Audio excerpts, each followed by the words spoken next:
This is the Art Beauty Podcast where we tell the real truth about the fake shit. I'm Amber, and today my fabulous and gorgeous co-host is Ms. Casey Cohen. She is a NASM certified personal trainer and a G.E.A.R certified indoor cycling trainer.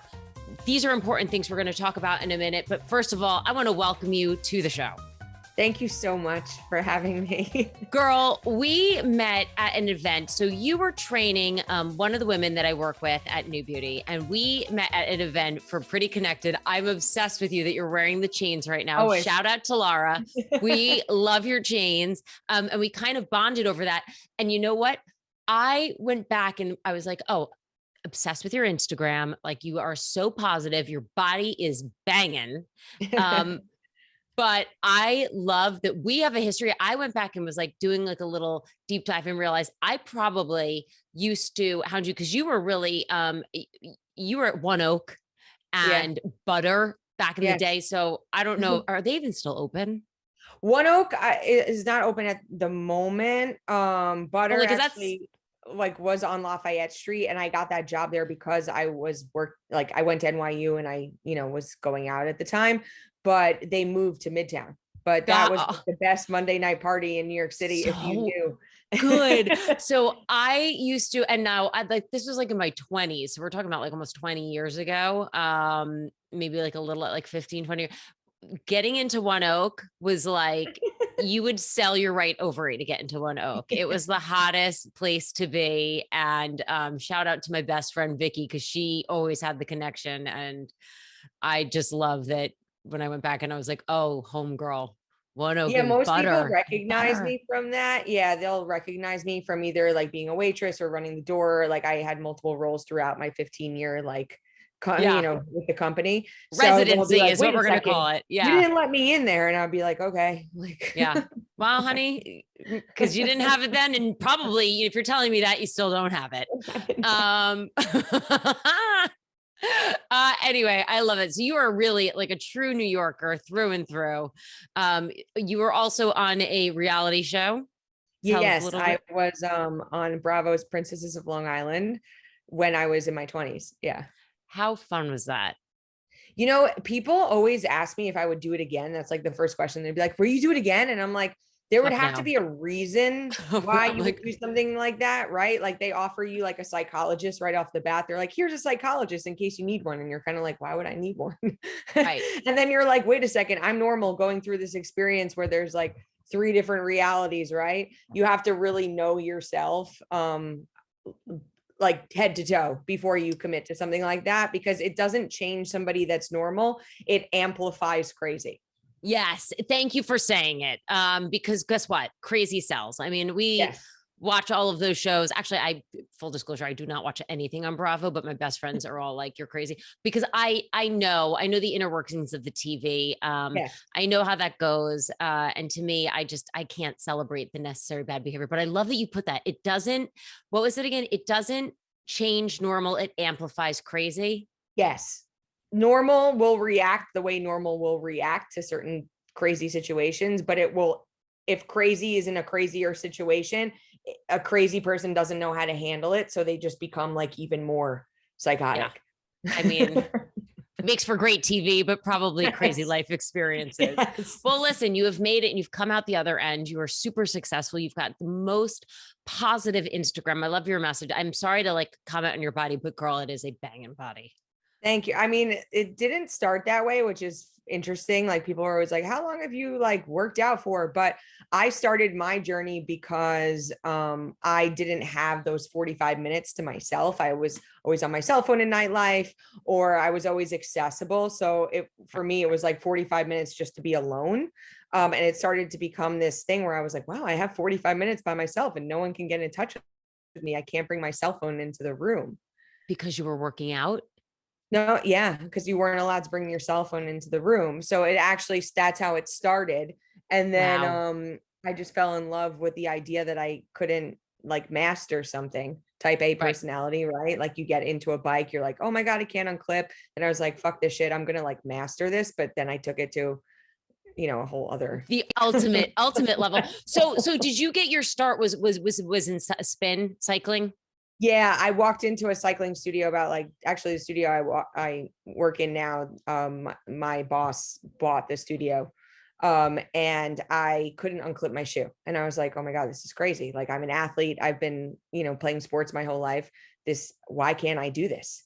So then I started taking 1, 2, then it wound up being like 5, 6. And I'm like known in the industry as it is for taking 2, 4, sometimes 6 classes a day. People I just thought you were me. going to say a week. Wait, I'm sorry. Like, I think you're like 2 classes a week, 4 classes.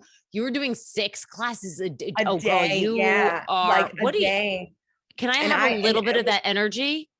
it was because I was working all night and Yeah. I filled my Wait, and this day. was when you were still, because I was going to say the nightlife, Yep, for anybody who does yep. not know, it is not friendly, because listen, you're working till what, 4, 5, 6 in the morning. Then 6, there's like 7, an after 8. party, right? An after party. And then you have to have a couple drinks to come down off of all of the excitement and whatever else was going on. So then you're like sleeping during the day because you got to wash, rinse, repeat and do it all the next morning. So kind of, That's sort of, right? Like, I don't recommend this for anybody. I don't even know how I was doing this or my group of friends were doing it at the time. But like, even like Melissa Wood Health, right? Like, she worked at Marquee as a waitress before she married her husband. A lot of people that I have worked with nightlife are all in the health industry. Actually, right. most all of them, right? But we would go to sleep at like 6, 7 in the morning, no joke. And I would wake up and I was getting my master's degree at one point, or I was filming at one point, and you just kind of go. Like, if I had to do it again, I'd probably say no. But I sent like a 40-page thesis for my graduate degree from NYU, like working at night. Like, you just figure it You out, did right? it. Because you don't have another choice. And God But yeah, bless I was you. And taking 5 a day. and It's like like, cheers to, I mean, but listen, cheers to you. You deserve like that pat on the back, because it's clear that you put in the hard work. I wanted to bring you on because you really do have this pedigree and this experience in fitness, and I want to talk about that in a minute, because I think, we talked offline, there's a lot of fitness influencers who really don't have the credentials to necessarily be practicing what they preach. There's also a lot of people, I think, who will get a little nip tuck, and then it's like, look at my abs, and it's like, well, which, listen, to each their yeah. own. But I think sometimes it can set unrealistic expectations, and also maybe in the case of not being trained, it can be a little bit dangerous.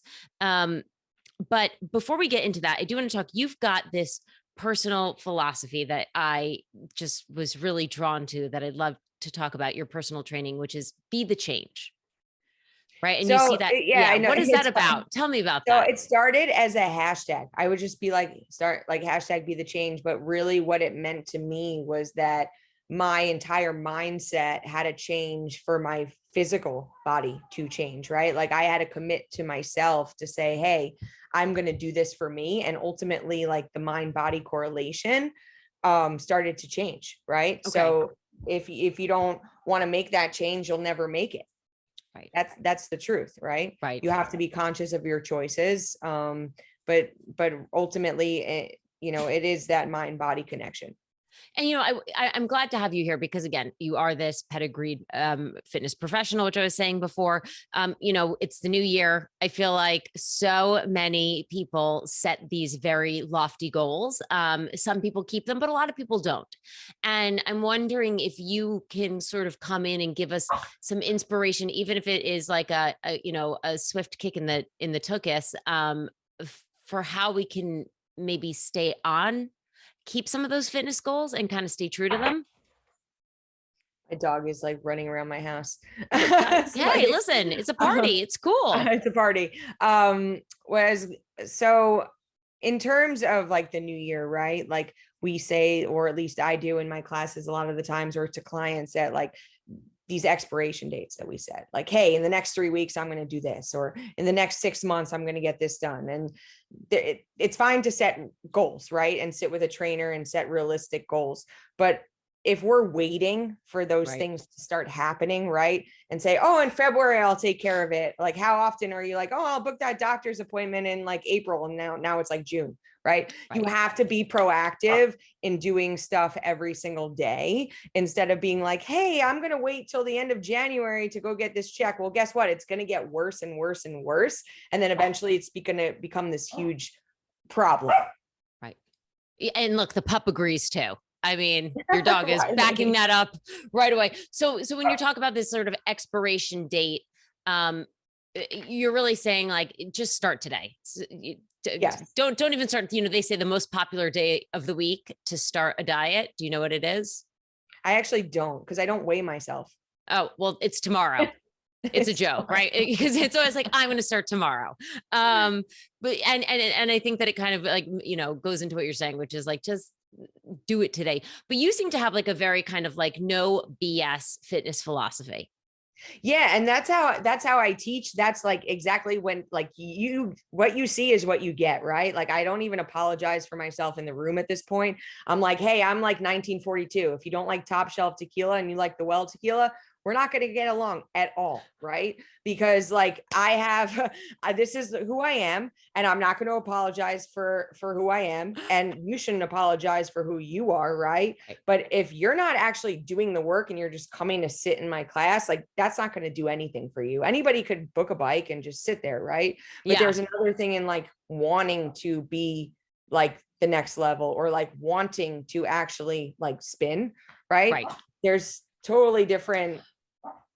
I was such like an avid in-class spinner prior to COVID, and then COVID happened, and I got a Peloton. For better or for worse, I would love to know what your thoughts are on that. For me, it was great because for me, a 45-minute spin class is, I just get bored. And it's a lot. So I really like that I can do 20, because generally what I'll do is I'll start at 20 and then I'll do another 20, and then I'll do another 10, a stretch, like, and then I'll do like a 20-minute, so for me, it's like, but because I have like a legit ADD, I feel like that knowing that it's like 20 and then I can add 20 and add 20, I can compartmentalize it, and I end up doing more than I think I would have if I just had like a 45-minute and dreading the whole 45 minutes. Does that make sense? Yeah. Cause you like to, you're already in it. So you're warmed up and you're like, okay, I can add more and more and more. I can add more. And I don't know. Maybe it's like something like I like the completion. Right? Like I know I can do this. What has it been like? I'm sure like COVID, if you were, must have been tough, but like having everybody come back, the energy just must be insane. Yeah. I mean, like there are classes where I go into and they're completely full. Right. And then there's times where there's people that are still a little bit hesitant to come into the room. Everybody obviously has to be vaccinated in order for me to teach, but there are like certain brackets of ages that are still scared. But they're still a little bit scared, but we're streaming soon.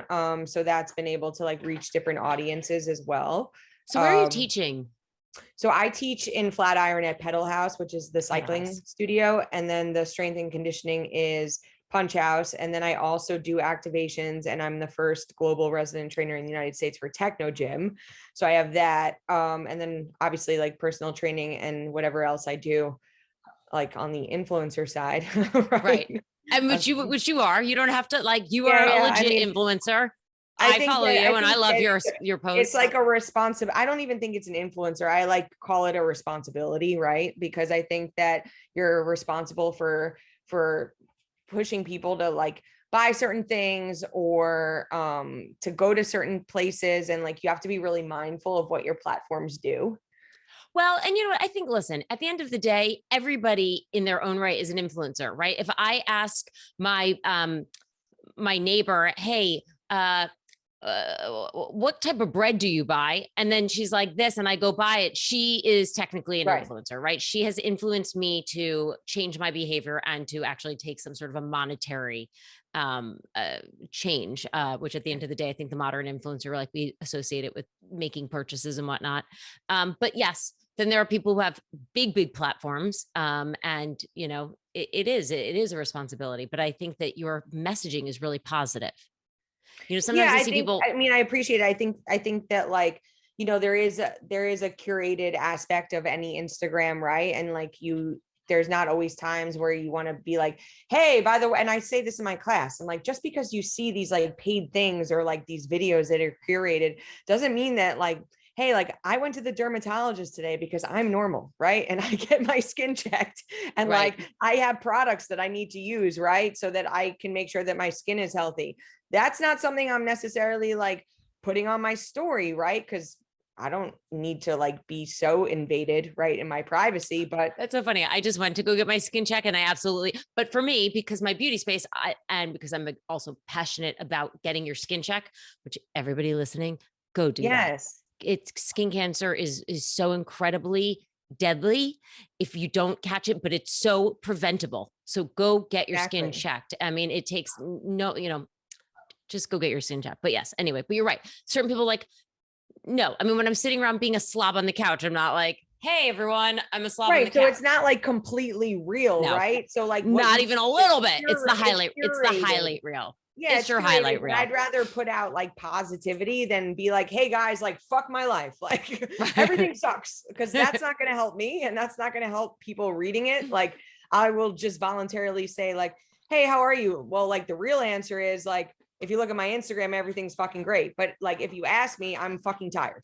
Right. Well, girl, you're doing 6 spin classes a day. I mean, I'm tired just thinking about that. I know I love your philosophy in terms of like kind of this no BS, because look, at the end of the day, there are people who will go into certain things and they need hand holding, but at the end of the day, fitness is science, right? Mhm. Like it's not like it's science. You got to do the work in order to get those results. Right. I mean, there like people, somebody said to me the other day, I was like, well, what do you want? And then like, isn't there something that you want? And she goes, yeah, I want to lose 10 pounds. And I'm like, okay, well, you could want that, or you could like actually work for it, right? Like there's a total difference in showing up and then actually doing the work once you're there. Right. Yes, I totally agree, which is why I'm not going to be coming to your spin class tonight, because I would literally just show up and be the person sitting on the bike. I would be a waste of But you space. can't though, because Your energy I is so don't, great. no, I just don't let people do that. Yeah. I think that that's something that's different where I work, is that you like, I'm very proactive about if somebody's going to start to do their own thing, then they could have done that at home. Like you just said, like I bought a bike at home, right? Well, then why the hell did you come to my class? First of all, if Right. you read my reviews, you either like love me or you hate me, because I'm going to say, hey, like maybe you should like turn it up, right? Like turn up the resistance, or like I'll read sometimes, Casey touched my resistance knob. I'm like, no fucking shit. Like I'm not on a screen, right? Like I'm a physical instructor. I'm going to touch your resistance knob and I'm going to walk away. If you don't like it, turn it down. You don't need to hit me. Like people have hit me. I'm Right. like, okay, do it at home, right? Like you paid for a service and I'm going to amplify and enhance that service. Good point. Thank you for that. Right. Which is a really interesting thing. We are paying for that, right? And at the end of the day, you hope that people are paying for it because they want the results. Do you have advice for people who might be listening to this? I hope people listening to this are having as much fun as I think that we both are. But it's like that new time of year. Everybody's like on their high horse. Like, as a professional, is there anything that you can kind of leave us with to sort of help us, stay inspired? Or maybe stay accountable? Yeah. So like for me, especially, and this is just from my own experience, is like going on my calendar and actually blocking out times that I say, this is for Casey. This is the time that Casey's going to work out, not teaching. This is my time, right? So I'm proactive about like color coding when it's Casey's time, right? And I'm also proactive about who I surround myself with, as well as who's taking my energy, right? Because teaching is like being on a Zoom or a podcast, 7 of them, right? It's like you're talking so much. It's like being a Broadway actor. It's completely different than receiving. So You're also talking while doing very strenuous physical activity. It's So thank very you. high intensity. So it is extremely draining. And like, I even had a guy like start like FaceTiming me, or like, I don't know, like dating, whatever. And I was like, yo, I don't want to be on a fucking FaceTime. Like I'm on 24/7. Like the last thing I need is another screen, right? Like, Right. unless it's like planned, no fucking thank you. I have to like put on makeup. I have to get myself together. Like it's a lot. Yeah, it is. And No. And you better be taking, if I'm going to put on the makeup, if I'm going to put on the outfit, and if I have to be on, you better be buying me a drink. Right. Like it just needs to, there has to be a means to the end. So you have to be very conscious about who's taking the energy and Yeah. allotting time for yourself. I think that most people fail at setting aside that time because they're like, oh, I don't have it. I'm like, no, actually, you're prioritizing the wrong things. Well, and you know what? So there's two quotes that I feel like have come to mind. You know, nobody has time to go to the gym. You have to make that time, right? Because you're always Exactly. going to have an excuse. And something that you talk about, this time suck. My husband always reminds me. He's like literally the greatest gift you can give to anybody on this planet is the gift of your time. So really make sure and think of it like that. You know, your time is the greatest gift you could give to anybody.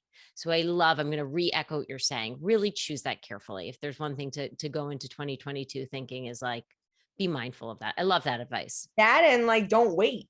Don't wait for anything. Like, stop waiting. Like, what's the worst thing that's going to happen? Right. You like fall forward Right. all right, well, I knocked that out of the way. Let me try something else. Like, I'm more about trying and failing instead of being like, I'm so scared to jump. It's like, okay, well, what's going to happen? Just go get new sneakers. Like, there's always a solution to something. If you can't fix it, then you know it's a problem. But most of the time you can go to a dermatologist and they're like, here, use this cream. This is like Right. going to make you glow, and you Right. figure it out. Right. I love that you said that. This cream is going to make you glow. Yeah, Do that's you what she feel said to me like, today. She's like, you'll be fine. Here you go. And I'm like, oh yeah, this is great. Awesome. girl, we will have some off conversations because I got some stuff for you. Do you feel like, you know, listen, clearly you're no bullshit. You know, and again, going on this idea of like, I want to make people, you know, everybody starts the year thinking, I'm going to go to the gym every day. I'm going to do a spin class every day. Is it okay to like start slow and like set 5-minute goals, 10-minute goals? I know, listen, to really make dramatic change, you're going to have to put in harder work. But do you think it's better to kind of at least be doing something, even if it's like in Yeah. small chunks? Like I know for me, like I said before, I'd rather start and just say, Amber, all you have to do is 20 minutes, because I always, when I hit that 20 minutes, I'm like, I can do more. I feel great. But if I set out and I'm like, shit, I got to do an hour of cardio and stretching, I'm going to find a reason not to do that. You have to set realistic goals, right? And somebody that's, educated in the field will always say that to you, but you can't set goals that are like completely like, left field. They have to be attainable. Right. And something that I teach in my class, and now that you brought it up, I do these endurance runs, and they're like 4 or 6 minutes, right? And we don't sit for that amount of time. So people start to get freaked out. And back to the time thing. And I'm like, well, just do it for 5 seconds. That 5 seconds is going to turn into 10 seconds. The 10 seconds is going to turn into 2 minutes. The 2 minutes is going to turn into 6. And it's crazy because the progression, like there's somebody in my class that couldn't even get up at one point. Now she's lost like 70 pounds. She's Wow. like abs. It's crazy. And she started out coming once in a while. Now she comes every day. So yes, to go back to your question, you have to find something that you love. If you don't love the exercise, it's going to feel like a chore. But if you're like, all right, I'm obsessed with Pilates, or there's people that are just obsessed with yoga, not me. But like, if you're obsessed with indoor cycling, you're like, okay, I can do 4. It doesn't feel like a chore. It doesn't feel like a chore. Yes.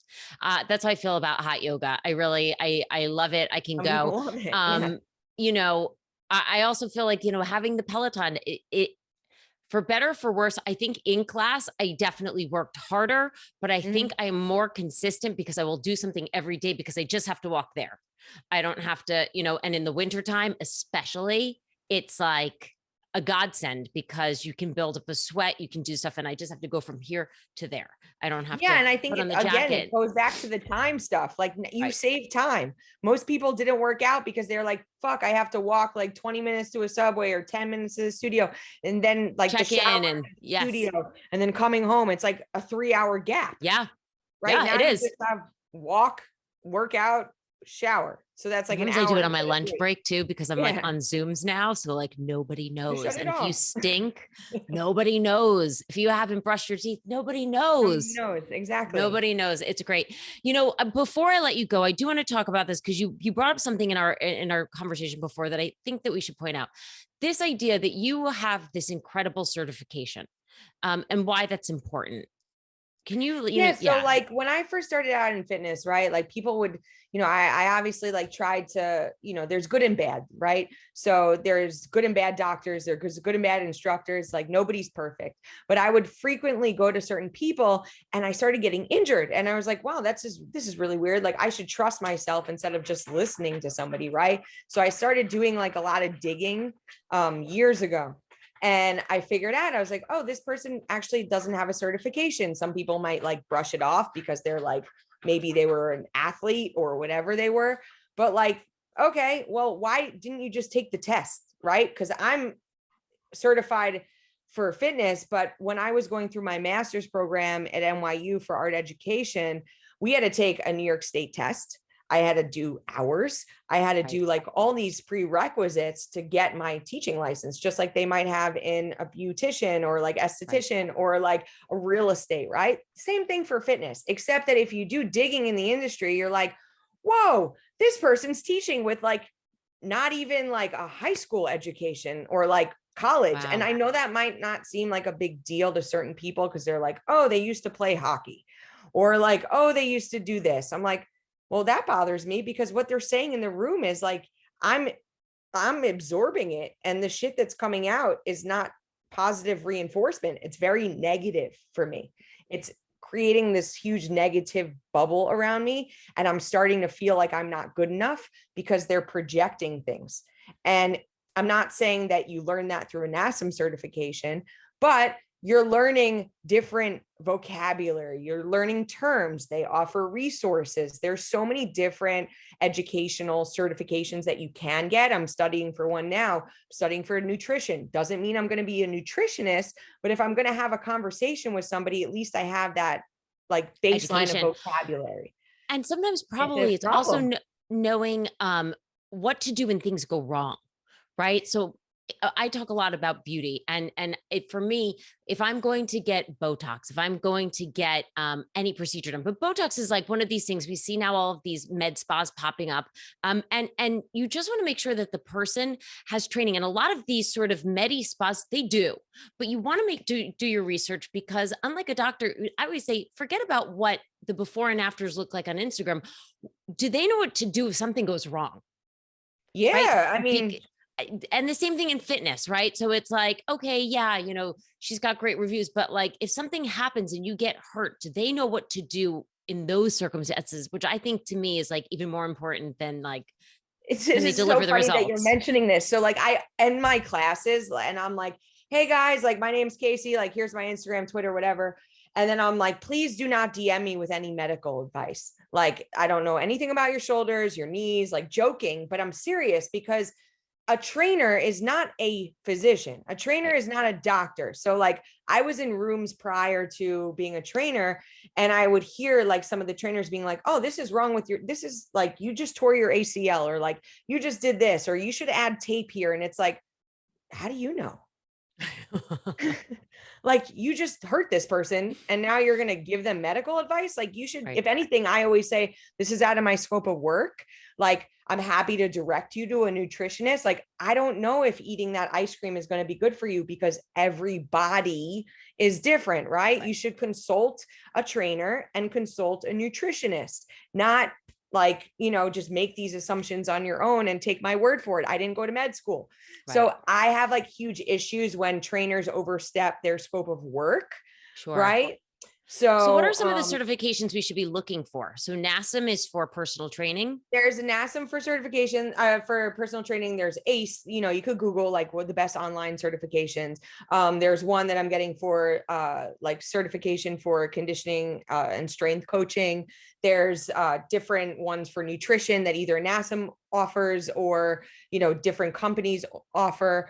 But like Techno Gym specifically, like didn't even want to speak to me unless I had these things underneath my belt, right? And then in order to become part of their, as one of their trainers, I had to take all these tests for their equipment. So like, Right. I'm just taking tests on equipment, let alone like have all the back The stuff. back. Yeah. And it's interesting. You mentioned, so G.E.A.R is specifically for indoor cycling. But you said, so now in New York City, listen, as a New Yorker, there's so many gyms here. I thought that you had to be certified to teach here. You should. You should, but I it's mean, not, you but it's should, not, but it's you not gotta- it's not a legal thing. No, I mean, there's a large cycling company, which I don't even need to name, right? Like that has instructors that are, I look at them as like performers. But if you go dig deep and you like dig back in their educational like well-being, right? Like they're not educated. So like you're Wow. gonna go into a room with somebody that can ride a bike like super fast and start listening to things like the sun is shining and so are you, or like I'm a moron, like whatever's coming out of these people's mouths. And you're like, why the fuck am I spending like $50 to be listening to some like performer? That's fine. That's entertaining. But like, is this safe? Right. Like, did this Right. person like have a CPR certification? Right. Like, I don't know. These are things that like you start to wonder. And it's not that I'm like, oh, I'm not going to go to anybody that's not certified. But if I was, looking for a trainer, I would say, hey, does this person know what they're talking about? Is this Sure. person like have an expertise in the field, right? There's different trainers for different things. Like, did they go to college? Like that bothers Right. me. Right. You know what? I think that you've made like a really good point too, that at the end of the day, we need to do our research, and it's okay if you are about to go and, you're ready to take your next step in fitness with a personal trainer, or even going to like a new studio. Do the research, make sure that they have the certification so that you're in the best hands. Yeah, I was just going to say, and like the knowledge, right? Not just Yeah. the experience, right? Like sometimes you could say, oh, this person played sports for 10 years. Well, that's nice. Like I Right. drew since I was 2 years old, but I don't call myself a professional artist. I'm not showing the art anywhere, Right. right? Right. But so you really, really, really need to do background for sure. Great. And I love all of the positivity that you had. I love this idea of be the change, being accountable. Some really, really great tips that you've given us to really hopefully kickstart our goals. Starting today. If people want to know more about you, if they want to know where you're teaching, if they want to find you for personal training, where can they go? So I'm on all social media platforms, right? At Casey L. Cohen. So CASEYLCOHEN, Instagram, Twitter, Facebook, TikTok, even though I have no idea how to use it. But Well, your Instagram is great. And if you want some inspiration, if you need like a kick in the butt, sometimes in the morning, I'll sit right there as I'm drinking my coffee. And then one of your posts will pop up and I'm like, go get on the bike or go do a weight class or go do something. So thank you for yeah, I that. mean, like just back to the images, right? Like there's just so like people are aware, it's not always perfect, right? Like I always say progress over perfection, because like there are days that I have too where I'm like, oh my God, like I don't really feel like doing this, but I have to do it, right? For Right. myself, because I know I'll feel better. So it's not always like, it's always perfect in the world Right. of Instagram. But it does, kick you in the butt to remind yourself that you can always be. And listen, I'm going to say this, injuries aside, nobody has ever said after doing a workout, gee, I really wish I didn't do that. Exactly. So keep that in mind. Sometimes you just need to remember, like, nobody's like, damn, I really shouldn't have done that. You're always going to feel better about yourself. Exactly. Casey, I want to thank you so much for being Thank you so on. much. Really, your time. I cannot wait to come. I'm going to come and take a class with you at Yeah, you Pedal House. should. I'm going to come down to Techno Gym. I'm terrified, but I'm going to do it. And you can definitely call me out on it. If you at home listening, if you want me to ask Casey any questions, I'm always happy to do that. You can email me at hello@artbeautypodcast.com. You can find me on Facebook, Instagram, and right here on YouTube at Art Beauty Podcast. And as always, we will see you next Tuesday. Bye. Bye.